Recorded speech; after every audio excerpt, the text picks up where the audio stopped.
The next one we're going to do is the gun. And so this cycle, the knife and the gun are both lower attack. Now with the gun, lower abdominal, you say, well, I don't know how many people are going to actually point the gun to my lower abdominal cavity. A lot of times when they come into the lower abdominal cavity, it isn't quite like that. It's more onto your side here like this. And the reason is because they're trying to conceal the gun. They're trying to hide the gun either from other people or whatever, and that arm comes around like this, or the gun comes in here like this. So just for teaching purposes today, we're just going to teach you the abdominal gun pointing at the abdominal level. So as you point the gun in here, my hands are going to come up in submission. And I'm going to do is I'm going to exercise a verbal question. So I want to engage him into asking for something. Either wants my money or wants to rob me. I can say, please don't hurt me. What do you want? And I'm gonna get him to ask something. So hey, please don't hurt me. My fingers point down. My hands come up, but not threatening, not too close to the weapon, but close enough so I can get in here really quick. And I ask him, well, what do you want? He wants my money. So money. So he wants my money. I'm gonna do is I'm gonna turn my body and I'm gonna push the gun out of the way at the same time. So I'm gonna turn my body and push the gun out of the way at the same time. You can say to yourself, well, you know, the bullet's faster than you, Master Konley. And this is true. The bullet is faster than me. But I'm exercising action-reaction concepts where I'm going to be able to move, and by the time he's able to realize that I'm moving, his eyes perceiving the sight, his mind taking that information, telling his finger to pull the trigger. You got 3/4 of a second. So knowing that, I come in and move it, in that 3/4 of a second time frame, I grab his gun, I spin under, I point the gun back at him. Now, when I rip the gun out of the hand here, it's a quick motion, and it's going to break his wrist. So his own grip is going to break his grip, his wrist. So I come in here, see? I'm going to take it out, and I'm going to hit him in the back of the head with that gun. So I come in striking it right away. I don't want to leave him standing.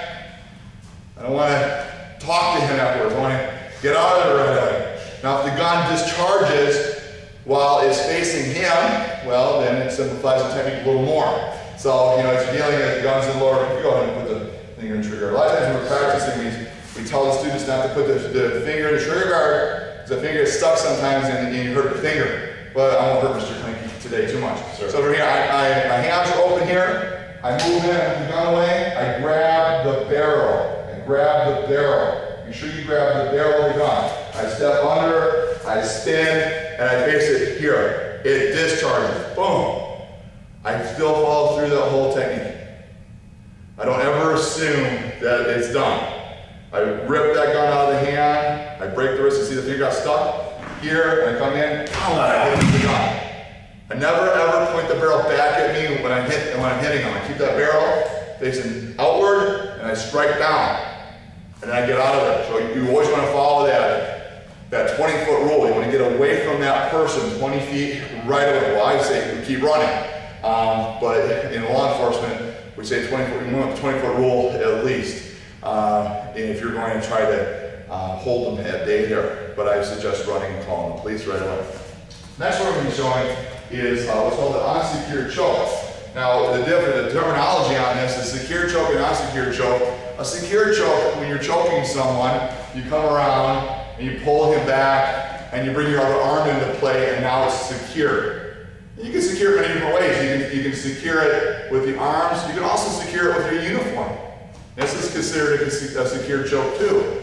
But we're dealing with an unsecured choke. So now as he's coming in here and he's pulling in here, the first thing I really want to do, but when I feel that arm go around, I'm going to do it again. When I feel that arm go around, I drop down. I drop down, I drop my chin down.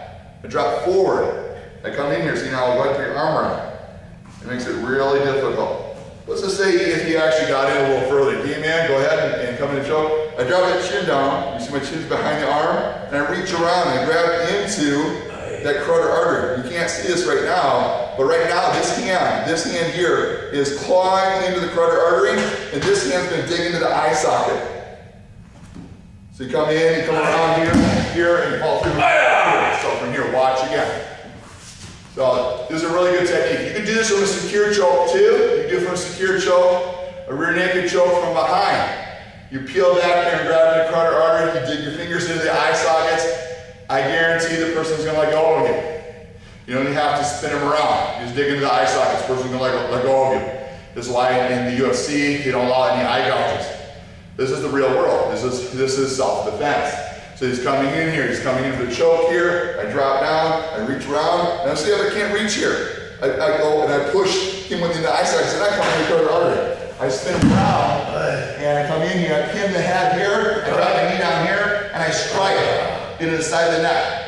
I come in. I strike into the carotid artery here. It's a knockout blow. Okay. I do want to show you more of that grip in the carotid artery. So you come a little closer to the camera. And so the part of the neck I'm grabbing into, when I'm grabbing there, is this part of the neck. So I come and I dig in here, and then I pull this way. So, you know, if you were going to choke the other arm, and come around here, you see, right here, I dig in here, and get that facial expression. And that's not enough, I go into the eyes. See, I'm digging into the eyes, here, pressure points. So you got a lot of stuff there. So you get tapped from behind, and you always think that, you know, tap out or whatever, but in real life, a choke is lethal. You know, it's not, you know, they're not going to, you know, listen to a tap out. They might not stop. They might not have the desire to stop. Maybe they have other goals, ambitions. You know, they want to knock you out. If you're a woman, they'll knock you out, take you to a second location. So that opportunity when they first put that arm around you, drop your stance down, grab up into the eyes, grab up into the neck and the carotid artery, and just rip them right off you. So you want to get them off you as quick as possible on those chokes. Again, chokes, these are all lethal things. Choke, gun, knife. Obviously the punches and the kicks are not lethal. But the last 3 techniques on this belt level and this curriculum, they're all lethal techniques. So really, they're vicious. That's why we say, you know, poke them in the eyes, grab them in the throat, and keep going until you get away.